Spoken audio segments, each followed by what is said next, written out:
Top. Plinth level म्हणजे plinth top. आता ही जी जमीन आहे ग्राउंड लेवल आहे तुमची, खालीवर असते ना.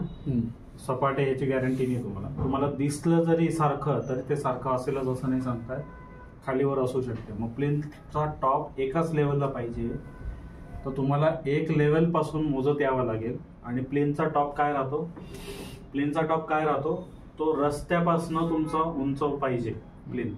हे कशासाठी? रस्त्याचं पाणी आत नको यायला.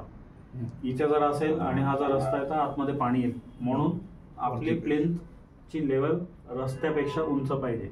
रस्त्याचा हा शेप राहतो, तुम्हाला दिसो न दिसो. का बरं? पावसाचं पाणी सांडलं तर साईडला गटरला जायला पाहिजे, ड्रेनेज व्हायला पाहिजे. इथे थांबून राहिलं तर तलाव बनेल, जो बनतो आपल्याकडे, है ना. सो हे तुम्हाला हे माहीत असू द्या. हा शेप असतो रस्त्याचा, म्हणजे सेंटरला उंचावटा राहतो, दोन साईडला स्लोप असतो, याला कॅम्बर म्हणतात. तर ह्याचा सेंटर सगळ्यात हायएस्ट आहे, तुम्हाला दिसो ना दिसो डोळ्यांना आहे हायएस्ट पॉइंटला. तर इथून पुढे आपली प्लेनची हाईट आपल्याला रेफरन्स घ्यायचा, संदर्भ कुठून घ्यायचा आहे, स्टार्ट कुठून करायचा आहे, याच्यापासून तुमची प्लेन्थ मोजायची. कुठून? रस्त्याचा जो हायएस्ट पॉइंट आहे तो हा आहे सेंटरला. तर इथे तुम्ही आता सपोज एक्झाम्पल तुम्हाला दिलेलं आहे, इथे एक्झाम्पल दिलेलं आहे तुम्हाला, आर्किटेक्टने सांगितलंय सपोज प्लेन्थ हाईट 3 फूट घ्या, म्हणजे हे 900 mm होतं, है ना, म्हणजेच 0.9 मीटर होतं. तुमच्याकडे टेप आहे. तर आपल्याला प्रॅक्टिकली ही लेवल रस्त्यावरून, प्लेनची हाईट ही लेवल रस्त्यावरून बिल्डिंगमध्ये आणण्याची प्रोसिजर आहे.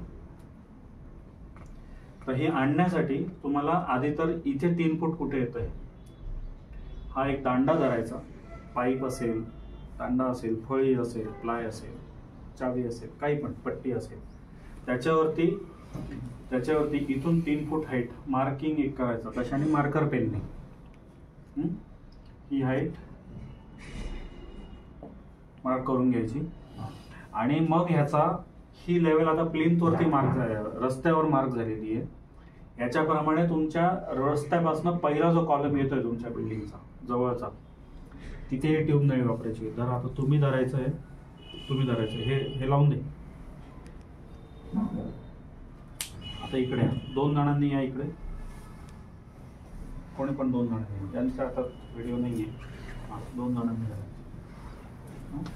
तर असं समजा हे आपल्या कॉलमचे बार्स आहेत. हे रस्त्यावरती एक जण घेऊन, इथे एक जण उभा आहे, फळी, प्लाय, पाईप, दांडा, पट्टी, काही पण. तर इथे एक जण उभा आहे, इथे मार्क करून ठेवलेलं आहे. इथे एक जण इथे धरेल, पाण्याची लेवल मॅच करायची. धरेल, कुठे धरणार? इथे मॅच करायची. ही लेवल कुठे येते? इथे आणलं, या पहिल्या कॉलमला आणलं. जवळचा पहिला कॉलम, याच्यावरती आता पेन ठेवतात. पेन दे त्याच्या मॅच कर.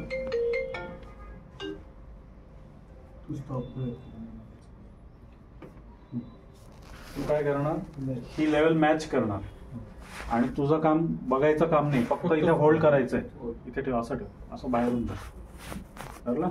हे कॉलमचे बार आहेत फक्त, म्हणजे काय, तू खालीवर करशील, काहीतरी करून पाण्याची लेवल या मार्किंगला, 3 फुटाच्या मार्किंगला मॅच करशील. खालीवर करावा लागतो पाईप थोडासा, आणि पाणी हालत राहील. जेव्हा पाणी स्टेबल होईल कोणत्या पॉइंटला? या मार्किंगला, की मग तू काय म्हणायचं?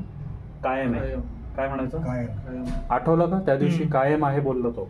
मग आता कायम आहे म्हणजे ही लेवल, या लेवल, इथे जे पाण्याची लेवल आहे तीच इथे. याचा अर्थ काय? ही प्लेनची हाईट आहे 3 फूट. तर ह्या कॉलम वरती ही मार्किंग करणार हा माणूस, जिथे पाण्याची लेवल मॅच होते. ही स्टेबल झाली ना, आता हालत नाही ना, ही पण स्टेबल आहे, हालत नाही. आता ही लेवल इथे आलेली, तर ही मार्किंग कशी करणार? मार्कर पेनने. कशावर? बारवर. आणि हालताना नाही करायची. हा माणूस जेव्हा म्हणेल आता हालत नाहीये, हा माणूस काय म्हणेल? कायम आहे.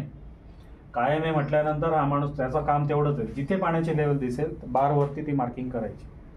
झाली.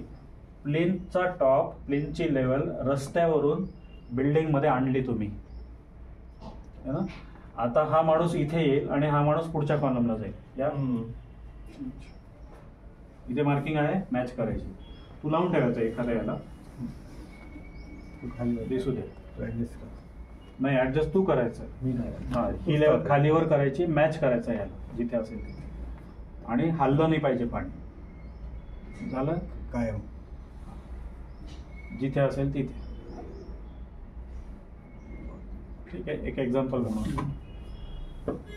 आता पहिल्यांदा काय केलं होतं, रस्त्यावरून प्लेनची लेवल तुम्ही ट्रान्सफर केली बिल्डिंग मध्ये पहिल्या कॉलमला. मग पहिल्या कॉलम वरून आता ही नळी मोठी असते, त्याच्याकडे मोठी होती, इथे आपल्याला कमी पाणी पाहिजे म्हणून छोटासा एक तुकडा मी टाकला, मोठी नळी आहे. हा माणूस इथे येईल आणि हा माणूस इथेच फिक्स राहील. कुठे कुठे लावायचं, या मार्किंग. आता रस्त्याची गरज नाही, आता त्या दांड्याची पण गरज नाही. हा, आता इथून असे 50 कॉलम असतील, तर हा माणूस इथेच उभा राहील, धरून ठेवेल. हा माणूस या कॉलमला धरेल, ठरला. हा माणूस इथेच राहील. इथून जेवढी जेवढी ही नळी पोचते याला इथेच ठेवून जिथपर्यंत ही नळी पोचते प्रत्येक कॉलमला जाऊन हा माणूस लावेल. तर हे फिरताना हलणार आहे. एका जागेवरून हलताना हे थंब ठेवायचा दोघांनी. एकदा लावलं बारला कुठेही लावलं की मग ते बोट सोडायचा आणि मग हे लेवल मॅच करायचे. खालीवर करायचं जिथे असेल तिथे. मग एकदा इथे मार्किंग झाली की मी इथे येईल आणि हा पुढे जाईल. येतंय का लक्षात? इथूनच जर ती नळी मोठी राहिली तर हा माणसाला हालायची गरज नाही, पण या माणसाला कॉलम टू कॉलम मार्किंग करत करत फिरायचं आहे. केव्हा लक्षात ठेवा, मार्किंग केव्हा करणार, जेव्हा पाण्याची लेवल हलणार नाही, स्टेबल आहे तेव्हाच. ही झाली प्लिंथ लेवल मार्किंगची प्रोसेस. तुम्हाला पाहिजे तर हेच नाही, खाली प्रॅक्टिकल करा, इथे करा. मी आता जाणार आहे, तुम्ही तुमची करायची तर करू शकता प्रॅक्टिस. हे लक्षात आलं का? Plinth level. आणि तुम्हाला जमीन खालीवर असेल, तुम्हाला वाटतं ना असं वाटेल अरे इथे तर कमी डिस्टन्स आहे, इथे तर जास्त डिस्टन्स आहे, काहीच घाबरायचं. लेवल कधीच खोटा नाही बोलत. तुम्हाला दिसताना जमीन खालीवर आहे, पण ती लेवल आहे 3 फुटाची तर 3 फुटाचीच राहणार. लेवल जर प्रॉपर नाही बसली तर मग ते बीम आणि सगळे खालीवर होते. लक्षात ठेवायचं आहे, प्लिंथ शेवटचा आयटम काय राहतो, पीसीसी. टॉपचा पीसीसीचा टॉप लेवल परफेक्ट आल्याशिवाय वरची बिल्डिंग येणार नाही. त्या लेवल पासूनच वरचे तुमचे मजले खालीवर जागा असेल तर मग सर फक्त वरती एकदम प्रॉपर येईल. या साईडला आता हे जर प्लिंथ लेवल तुम्हाला उंच वाटते तर इथे तुमचा कॉलमचा हाईट थोडीशी वाढेल, इथे थोडीशी कमी होईल, ब्रिक वॉल थोडीशी कमी जास्त होईल. पण ही खात्री आहे की टॉप एकच लेवल पूर्ण सगळ्या कॉलम्स मध्ये फिरणारी प्लेनची लेवल ही मार्किंग झाली. तो तुमचा टार्गेट काय झाला, इथे पीसीसीचा टॉप आला पाहिजे, याच्या वरती पीसीसीचा टॉप. खालीवर झाला तर पीसीसीने ऍडजस्ट करावं लागेल. ऍडजस्ट करावा. पीसीसी त्या पॉइंटच्या वरती नाही गेला पाहिजे. पीसीसीचा तर पीसीसीने ऍडजस्ट होणार. पीसीसीची जी थिकनेस आहे तीच देणार. त्याच्या खाली तुमचे सोलिंगचा जो दगड आहे त्याची लेअर जी फिक्स आहे तीच राहणार. मुरुम कमी जास्त होईल, मुरुम कमी जास्त होईल. इकडे इकडे कमी. मार्कच्या वरती पीसीसी पडते ना खाली. मार्क म्हणजे टॉप झाला ना तो प्लेनचा टॉप. प्लेनचा हाईट म्हणजे काय आहे, प्लेनचा टॉप दिलेला आहे, त्याच्या खाली प्लेन आली पाहिजे. तो सगळ्यात टॉपचा पॉईंट आहे, त्याच्या आतच. प्लेन मार्किंग समजली सगळं. खूप सोपी प्रोसिजर आहे. मोठ्या साईडला हे ट्यूब नाही पुरत, मोठ्या साईडला सर्विंग इन्स्ट्रुमेंट. तर याच्यातलं पाणी काढलं तरी चालेल. तुम्हाला प्रॅक्टिस करायची तर करा, इथे करा, खाली करा, इथे करा, कुठेही करा. हे जे आता हे बार आहेत याच्यावरती किंवा ह्या दांड्यावरती किती पुरतं येतं त्याच्यानंतर कुठेही करा मार्क. तुम्ही तुमचं मी गेल्यानंतर करायचं. दुसरं काय दिलं त्याने? स्पिरिट लेवल आणि